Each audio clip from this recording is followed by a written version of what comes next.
मैंने metal First rule, reactivity review कर लिया। okay, that will help you understand acid bases even more. When we discuss about the acid and bases, we need to understand a few things. पहले हम acids को discuss कर लेते हैं, then base को discuss कर लेते हैं। एसिड्स जो है वो हमारे पास कंपाउंड होते हैं when mix with water give H positive ion. तो सेकेंडली जो एसिड्स होते हैं वो प्रोटॉन डोनर होते हैं, बिकॉज वो H positive ion when mix with water उस केस में होता है हमारे पास। ठीक है। Their pH, that is power of hydrogen, pH stands for power hydrogen, lies between 1 to 7, with 1 being, sorry, 1 to 6.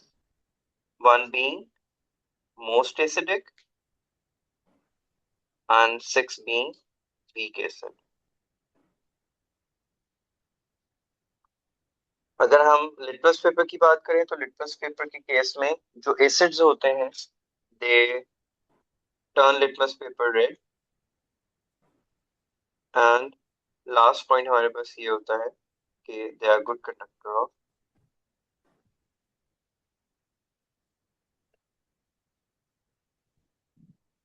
Electricity. ठीक हो गया। जब हम बेसिस की बात करते हैं तो बेसिस हमारे पास क्या होती हैं? They give OH negative ions, proton acceptor होते हैं।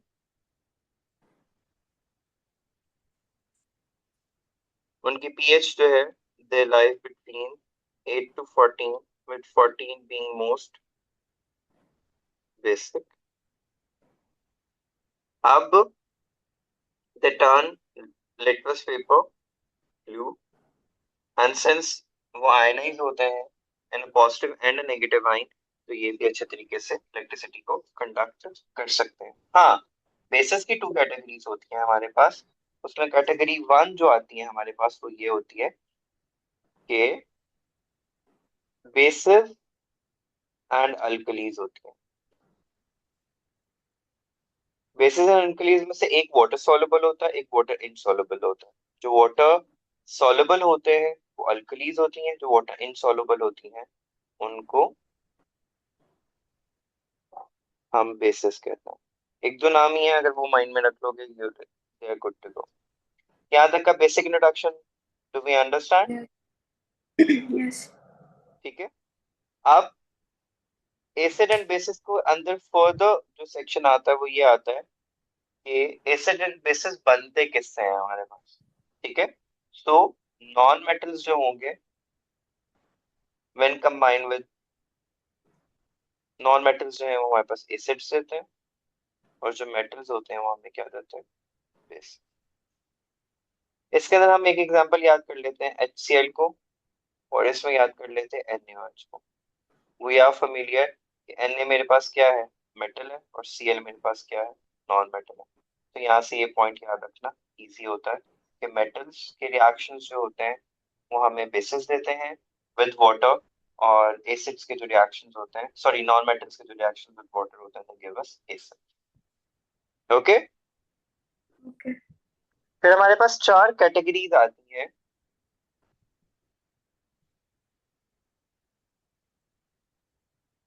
एसिड, बेस, एसिडिक, बल्कि sorry, acidic oxides,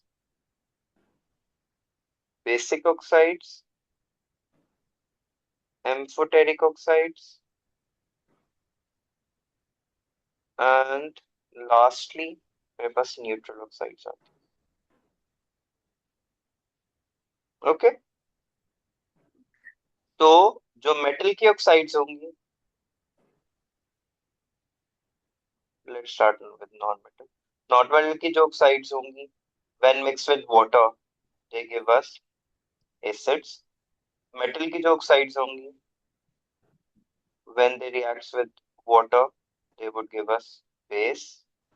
amphoteric oxides हमारे पास वो होती हैं कि when reacted with acid they act as base, and vice versa। ठीक है। कि वो एसिड के साथ रिएक्ट करेंगे तो they would act as a base, base के साथ रिएक्ट करेंगे they would act as a base. ठीक है, ये दो ही होती हैं हमारे पास, दो ही एग्जांपल्स आपने याद रखनी है which is normally asked in our course, Al2O3 aluminium oxides and zinc oxide. ठीक है, यानी अगर मैं इसको NaOH के साथ रिएक्ट करूंगा तो ये कैसे रिएक्ट करेंगी, एज एन एसिड। अगर मैं इसको HCl के साथ रिएक्ट कराऊंगा तो ये एज क्या करेगी, as a base. Base. Amphoteric oxides are the one which could act both as an acid and a base. We clear up to this point? Yes. Now our last point, which is neutral oxides, as the name indicates, they are neither acids nor oxide, nor basic. ठीक है,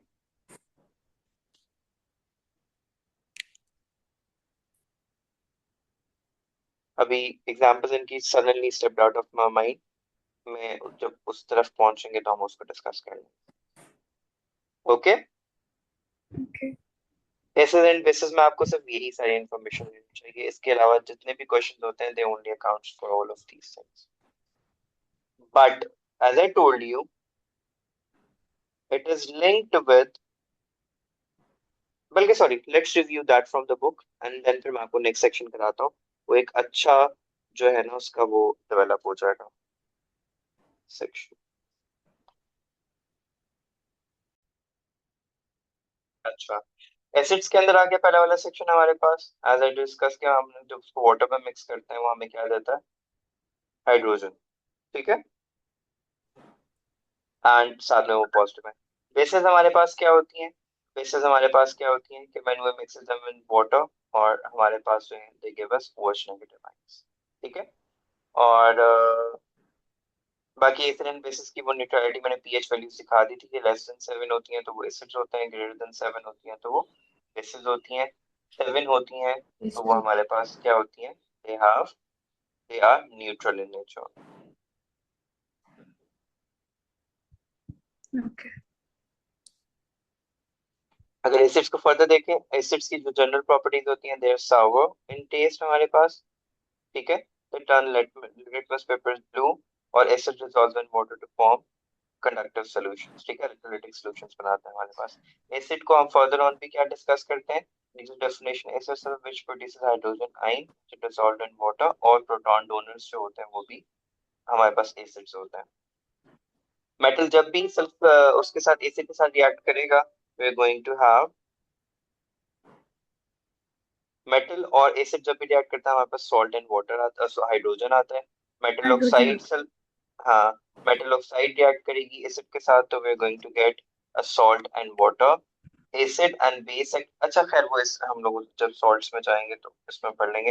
दो points बस याद रखना, क्योंकि जब हम salt की मेकिंग में जाते हैं वहां पे पहले दो पॉइंट्स यही होते हैं कि जब मेटल रिएक्ट करता है एसिड के साथ तो सॉल्ट एंड हाइड्रोजन आता है, और जब मेटल ऑक्साइड रिएक्ट करता है तो we get salt and water. ठीक है, तो उसने ये एग्जांपल एक उसमें से हमें करके दे दी हुई है। और जब कार्बोनेट्स रिएक्ट करेंगे एसिड्स के साथ तो हमारे पास सॉल्ट आएगा, कार्बन डाइऑक्साइड आएगा एंड वाटर आएगा हमारे पास। ये एसिड्स के रिएक्शंस उसने बेसिकली यहाँ पे डिस्कस किए हुए हैं। ठीक है, जो कि इलेक्ट्रॉन सॉल्ट में जाके भी use.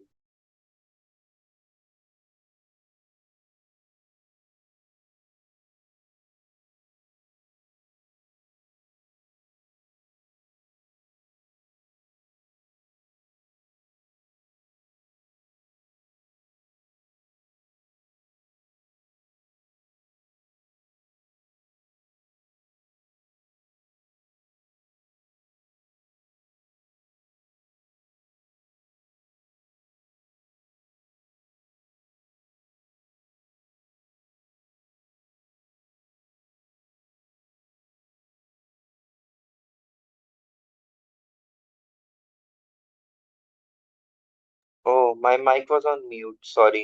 I need to repeat everything again. But हम ये फर्स्ट टू सेक्शंस जो है ऑलरेडी कर चुके हैं कि जब मेटल एसिड के साथ रिएक्ट करेगा सॉल्ट एंड वाटर आएगा, सॉरी हाइड्रोजन आएगा।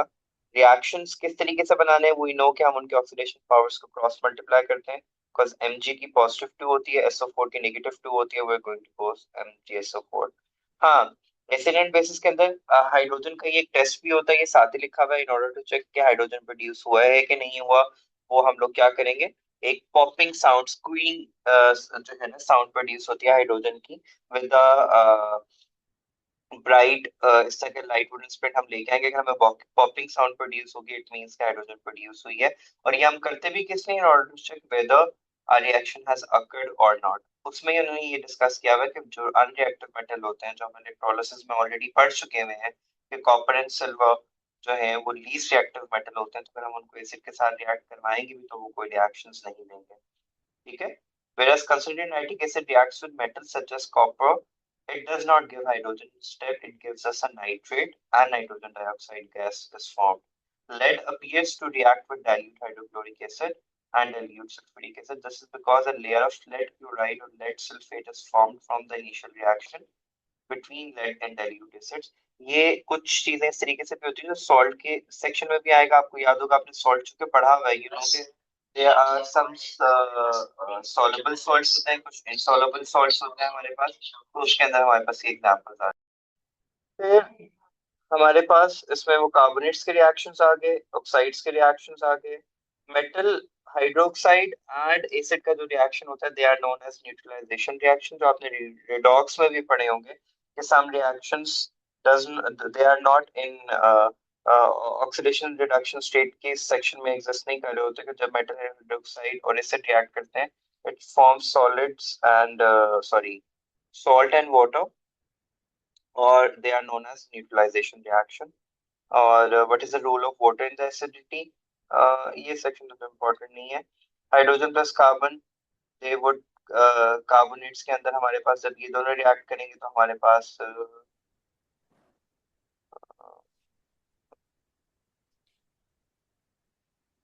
अच्छा नहीं है, उन्होंने वो उनके हाफ आने की क्वेश्चंस यहाँ पे लिखी हुई हैं। और other than that, इसके अंदर कुछ और नहीं है। एंड आगे एक बेस आ रहा है, बेस को हम इकट्ठे ही करेंगे। यहाँ से हमने एसिड को रिव्यू कर लिया हुआ है।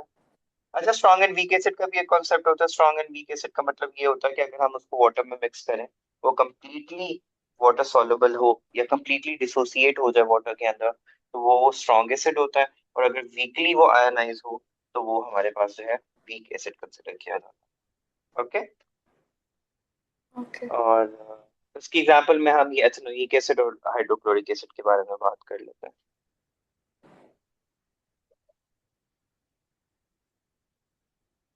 नहीं। अच्छा जी, इसके अलावा ये रिएक्शन हम कर चुके हैं। ठीक है, बेसिस के साथ न्यूट्रलाइजेशन रिएक्शंस होते हैं, कार्बोनेट के साथ कार्बन डाइऑक्साइड होगा, बेस के साथ हमारे पास वाटर एंड कुछ अमोनियम क्लोराइड्स के साथ रिएक्शंस भी होते हैं।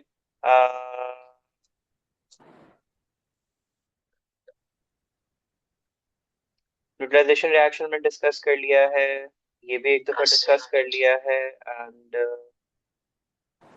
न्यूट्रलाइजेशन रिएक्शन का ये सेक्शन भी इट्स कवर्ड। अच्छा, do you guys do you remember the spectator ions वाला सेक्शन? एसिड एंड बेसिस में आता है spectator ions का। Yes, we have to cancel out the ions and make an equation. हाँ, जिसकी Cancel the physical elements. State जो है वो सेम होती है उसके Same अंदर। होती है. When it comes to bases का हम लोगों ने ऑलरेडी डिस्कस कर लिया हुआ था। बेसिस हमारे पास क्या होती है कि जब हम उनको वाटर में मिक्स करते हैं, दे give us OH negative ions. और बेसिस की टू कैटेगरीज होती हैं, एक क्या होता है, बेस होती है, और एक क्या होती है, अल्कली होती है। जो अल्कलीज Alkali. होती हैं वो वाटर सॉल्युबल होती हैं, और जो बेसिस होती हैं वो वाटर इनसॉल्युबल होती हैं। You can keep these few in your minds when it comes to the bases. मैंने आपसे कहा था कुछ ही होती हैं जिनको आपने ध्यान में रखना है, उससे आपको आइडिया हो जाएगा।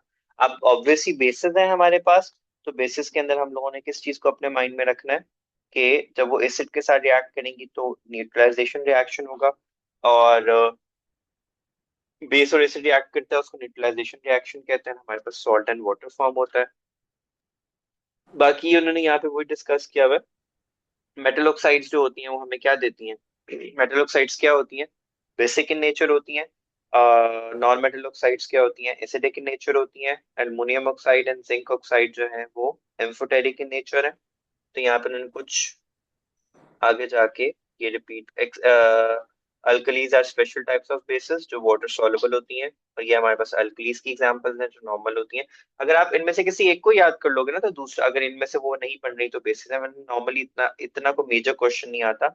आपको सिर्फ एक मेजर बेस और एक मेजर अल्क, जैसे देखो हमें पता है sodium hydroxide, calcium, potassium hydroxide, calcium, barium and ammonia, they all are bases. ठीक है, सॉरी अल्कलीज आई हैं।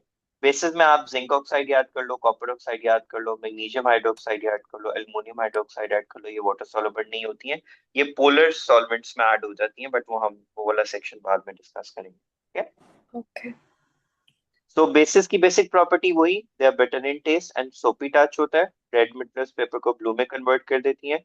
Alkalis are produce hydroxide and when dissolved in water, ये उसने अल्कली को दिया हुआ है, वाटर में डिसॉल्व होगा तो Na positive and OH negative ion में कन्वर्ट होगा। कैल्शियम जो है 2 positive and OH negative ions में। अमोनिया जो है वो अमोनियम आयन और हाइड्रोक्साइड आयन बनाता है, NH4 का अमोनियम आयन का नाम दिया जाता है।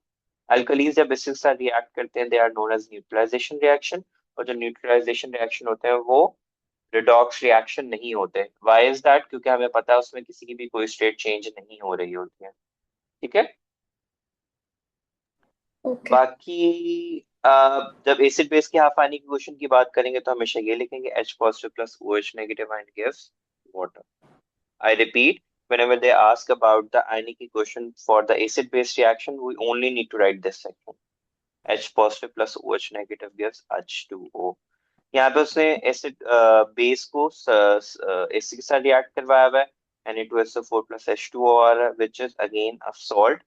अगर एक्वस लिखा हुआ है इट मींस ये सॉल्युबल है, अगर यहाँ पे सॉलिड लिखा हुआ होगा या PPT लिखा होगा इट मींस वो इनसॉल्युबल सॉल्ट है। तो आगे हमने जब सॉल्ट्स करने हैं तो उसके अंदर ये वाला सेक्शन ऐड अप हो जाएगा। Which one of the above reaction is not a neutralization reaction? मैंने आपको बताया था कि reaction 2 is not a neutralization reaction.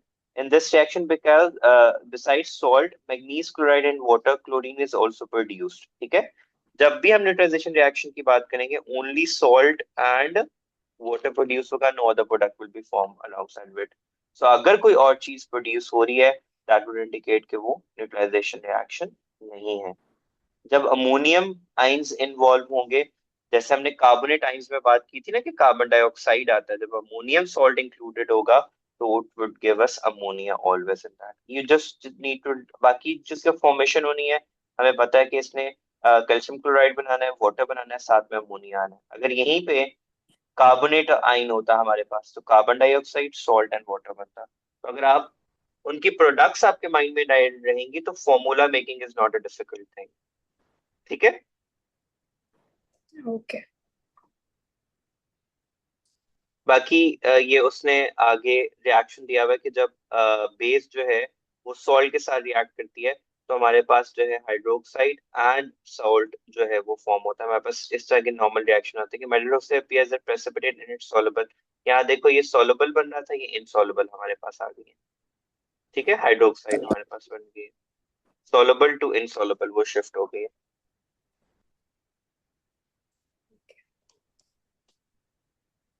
उसमें वो डिस्प्लेसमेंट रिएक्शन बेसिकली दे रहा है। जो ये वाला पॉइंट है ना ये बहुत इंपॉर्टेंट है, सॉल्ट के अंदर आपने देखना है alkali plus salt of metal A जब रिएक्ट करता है it would give us metal plus metal hydroxide and salt of metal B हमारे पास देखा, मतलब सोलबल टू इनसोलबल होता है कि सर्टेन सॉल्ट्स जब आपस में और बेसिस रिएक्ट करते हैं वो हमें इनसोलबल सॉल्ट जो है बना के दे देता है। अब iron hydroxide is a metal hydroxide, ठीक है, ये अल्कली है। अब इसको मैं मेटल हाइड्रोक्साइड क्यों बोल रहा हूँ, बिकॉज ये इनसोलबल है, अल्कली टू बेस ट्रांसफर हुआ है वो। तो इस तरह के केस में आपने याद रखना है कि अगर अल्कली और अल्कली और एक सोलबल सॉल्ट आपस में रिएक्ट करेगा तो it would convert into a base plus insoluble salt, soluble salt हमारे पास। ठीक है, a category of two. So, second category what represents displacement place? Reactions होते हैं। ये बेसिकली ना जब हम सॉल्ट में पढ़ेंगे ना हम इनको पढ़ेंगे as a displacement reaction. Displacement reactions वो होते हैं कि जिसमें मोर सॉल्युबल सॉल्ट जो है वो less soluble, sorry, more reactive metal less reactive metal को डिस्प्लेस कर देता है। बेसिकली वो यही रहा है। ये देखो, ये मोर रिएक्टिव मेटल है, एस एफ आयरन जो है वो लेस रिएक्टिव मेटल है एज कम्पेयर टू सोडियम। तो वो बेसिकली डिस्प्लेसमेंट रिएक्शन दे रहे हैं हम लोग। ठीक है। ओके। ये कुछ अल्कली एंड बेसिस के वो दिए हुए। नॉर्मली इस तरह के क्वेश्चंस आते नहीं है, बट चूंकि उनका सोपी नेचर होता है तो उसकी बेसिस पे हम लोग इनको डिस्कस कर सकते हैं कि कौन कौन से उसकी क्या यूटिलाइजेशन हमारे पास आ रही है। बाकी कंसंट्रेशन एंड स्ट्रेंथ के अंदर वही बात दोबारा से आ जाती है कि अगर हमारे पास कंप्लीट वाटर सॉल्युबल है, कंप्लीटली वाटर सॉल्युबल है, तो वो एक strong acid and strong base देंगे। अगर वो वीकली एसिडिक और सॉरी वीकली डिसोसिएट हो रहे हैं हमारे पास, तो वो हमारे पास वीक एसिड और वीक बेसिस बनेंगे हमारे पास। पीएच वैल्यूज हम ऑलरेडी डिस्कस कर चुके हैं यहाँ पे। यूनिवर्सल इंडिकेटर्स पे जाने से पहले I want to show you कि ये कुछ इंडिकेटर्स होते हैं जिनके आपने कलर्स याद रखने होते हैं, क्योंकि समटाइम्स ऐसा न्यूमेरिकल एंड एमसीक्यू आ जाता है when you need to remember these. Litmus paper ये वाला टेबल,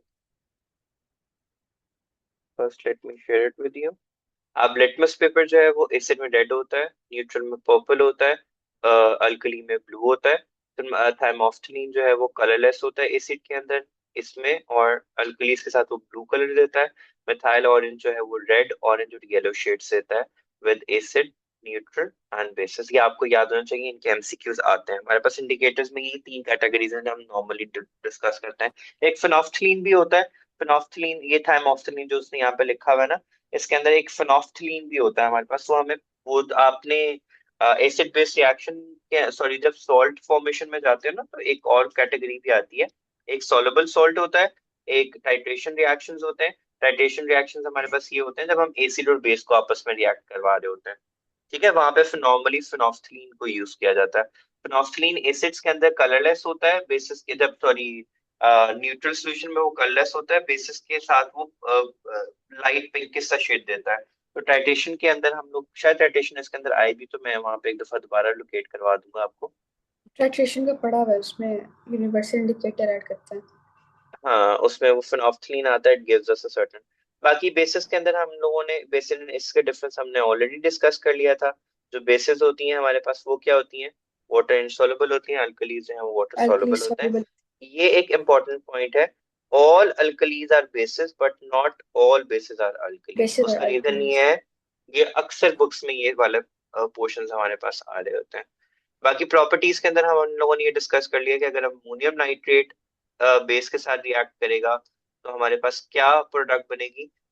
अमोनिया और सोडियम नाइट्रेट। सॉल्ट तो हमारे पास आना ही आना है। अब हमें पता है कि सोडियम इज मोर रिएक्टिव, तो वो एन नाइट्रेट बना देगा, साथ में अमोनिया वो आ जाएगा।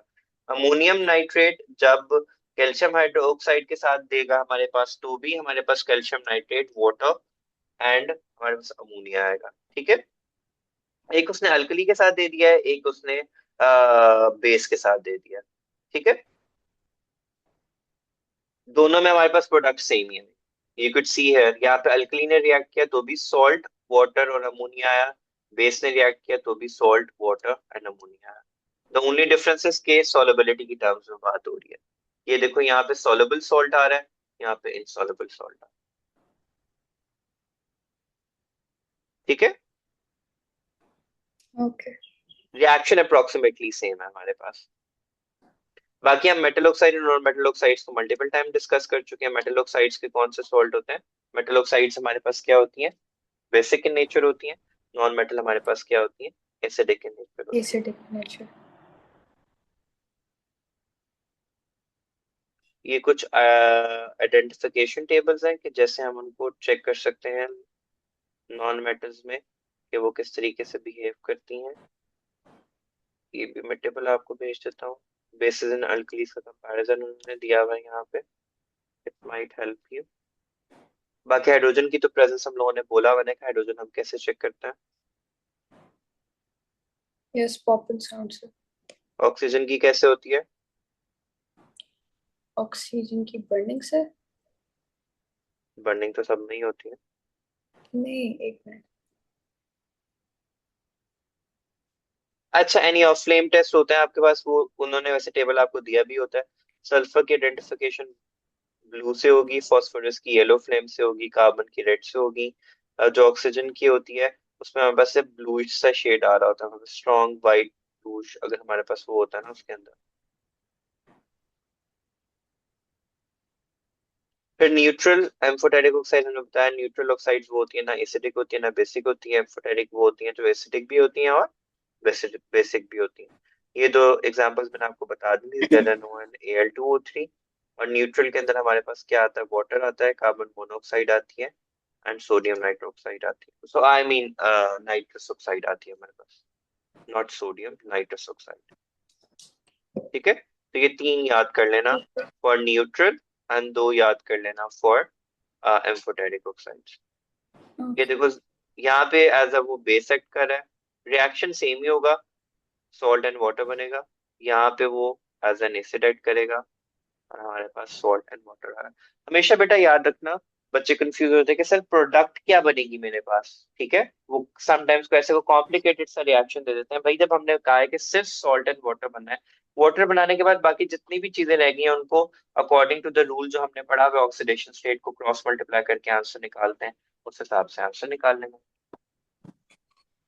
अब देखो, ओके। NaOH@ZnO है, मुझे पता है मैंने वाटर को साइड पे करना है। वाटर के बाद क्या चीज रहेगी मेरे पास, जिंक ऑक्साइड को किस तरीके से उसने कंपेयर, आपस में कंपेयर करना है। हम उनको बस रिमेनिंग जो चीजें रह जाएंगी उनको हम लोग बना के कर लेंगे साइड, बैलेंस केमिकल इक्वेशन। तो बस इसी के अंदर ये तमाम चीजें आ जाती हैं। Aluminium oxide and sodium oxide, इसके अंदर भी जो है वो, फिर उसके अंदर वो वाली चीजें हैं।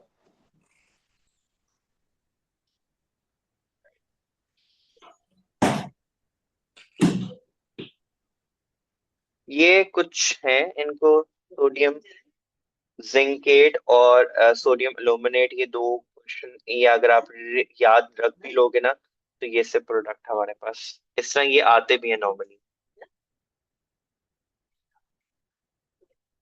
तो आगे ये कुछ एग्जांपल है reaction of acid with basis, वो हम डिस्कस कर चुके हुए हैं।